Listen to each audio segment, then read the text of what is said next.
Patient શાળામાં અભ્યાસ હું ચમાડી પેસન્ટ શાળામાં ધોરણ 6માં અભ્યાસ કરું છું. હું કુંવરગઢ ગામમાં રહું છું. હું વાહનમાં બેસીને સમયસર શાળાએ પહોંચી જાઉં છું. તેમજ શાળાએથી ઘરે સમયસર પહોંચી જાઉં છું. પહેલાં મારા મમ્મી પપ્પા શાળાએ મૂકવા આવતા અને હવે વાહન વ્યવસ્થામાંથી હું દરરોજ શાળાએ સમયસર પહોંચી જાઉં છું તેમજ દરરોજ આવું છું. વીર ખુશાલભાઈ છે. હું શ્રી ચમાડી પે સેન્ટર શાળામાં ધોરણ 7માં અભ્યાસ કરું છું. હું કુંવરગઢ રહું છું અને ત્યાં અમારી શાળા મર્જ થઈ ગયેલી છે. એટલા માટે હું ચમાડી શ્રી પે સેન્ટર શાળામાં આવું છું.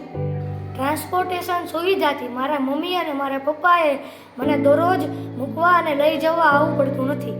હું ટ્રાન્સપોર્ટેશન વાહનમાં બેસીને દરરોજ શાળાએ સમયસર પહોંચી જાઉં છું અને દરરોજ ઘરે સમયસર જાઉં છું. મને વાહનમાં બેસીને આવવાની ખૂબ જ મજા આવે છે.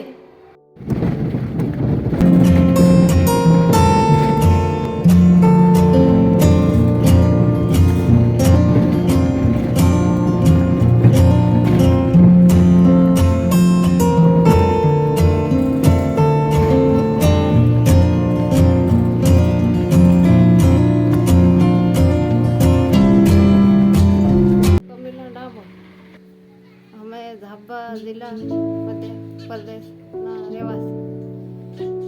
અહીંયા ગુજરાતમાં ખેત મજૂરી કરવા આવ્યા છે. અમારે 2 બાળકો છે. વાડીથી નિશાળ 4 કિલોમીટર છે. દરરોજ વાહન આવે છે. અમારે મૂકવા આવવા પડતા નથી. બોલો. નિશાળેથી સાંજે સવારે ઘર આવી જાય છે. અમારે લેવા આવું મૂકવા નથી. પતિયાની નામા છે. અમે ઝાબવાના છે રહેવાસી. અહીંયા ગુજરાતમાં ખેત મજૂરી કરવા આવ્યા છે. અમારે 3 બાળકો છે. નિશાળમાં 3 બાળકોના નામ લખાવેલા છે. વાડી વિસ્તારમાં રહેવાથી શાળાએ મોકલવામાં તકલીફ થતી હતી. અમારે કામ ધંધો મૂકીને બાળકોને મેકવા જવું પડતું હતું.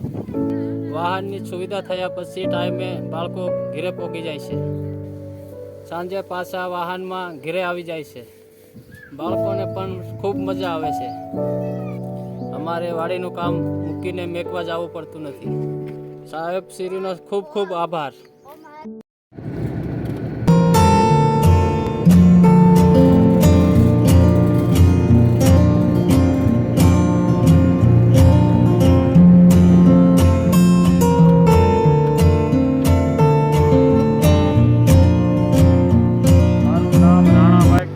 કમારા છે. ચમાડી ગામનો રહેવાસી સૌ. શાળામાં ટ્રાન્સપોર્ટ તરીકે ડ્રાઈવર તરીકે સેવા બજાવું છું. અલગ અલગ વિસ્તારમાંથી ટાઈમે સમયસર લાવું છું. મારા વાહનની સ્પીડ 40થી ઉપર નથી હાંકતો. મારા વાહનની આરસી બુક, ડીએસસી, વીમો, લાયસન્સ પૂરી ન થઈ જાય એની ખાસ ધ્યાન રાખું છું. મારા વાહનમાં પાણી પીવાનો જગ અને ફર્સ્ટ એડ બોક્સ અને બાળકોનું લિસ્ટ રાખું છું. બાળકોને વાહનમાં સમયસર લાવું છું અને સમયસર મેકી આવું છું. હું સતીશભાઈ ટાંક, ચમાડી પે સેન્ટર શાળા તાલુકો બાબરાના આચાર્ય.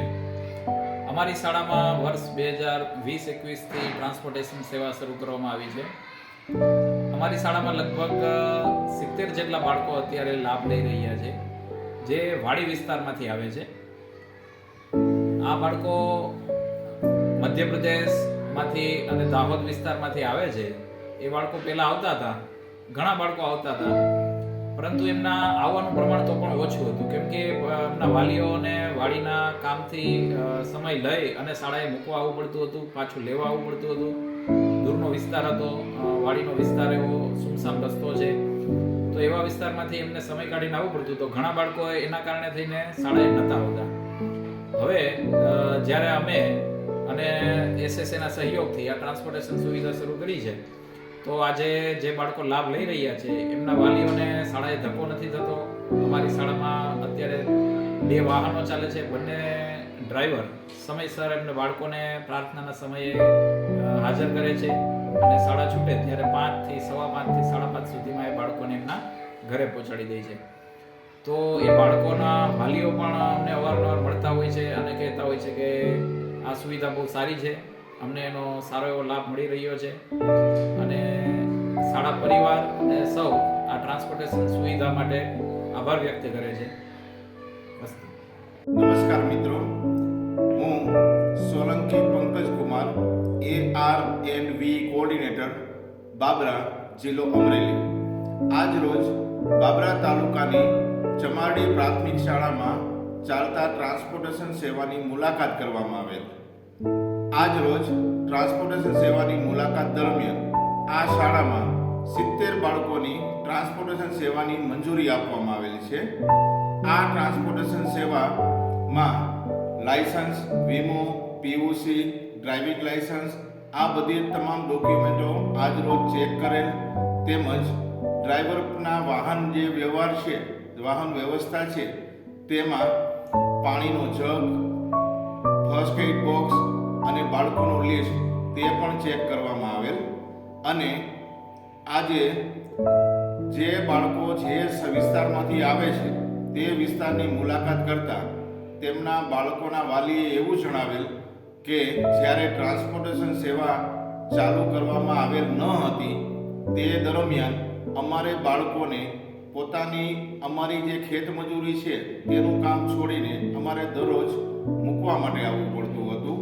પરંતુ જ્યારથી ટ્રાન્સપોર્ટેશન સેવા ચાલુ કરવામાં આવેલ છે ત્યારથી નિયમિત સમયસર બાળકો શાળાએ પહોંચી જાય છે તેમજ શાળાએથી સાંજે પાછા અમારા ઘરે પાછા ટાઈમસર આવી જાય છે.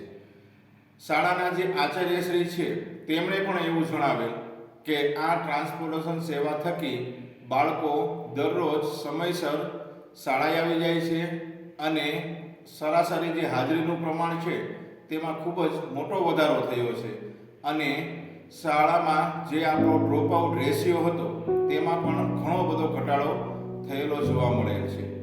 તો આચાર્યશ્રી અને ડ્રાઈવરને એવું પણ જણાવેલ કે આ ડ્રાઈવરના જે ડોક્યુમેન્ટ છે, ગાડીના જે ડોક્યુમેન્ટ છે, લાયસન્સ, વીમો, PUC, આરસી બુક આ તમામની તારીખ પૂર્ણ ન થઈ જાય તેની ખાસ તકેદારી રાખવાની સૂચના આપેલ છે.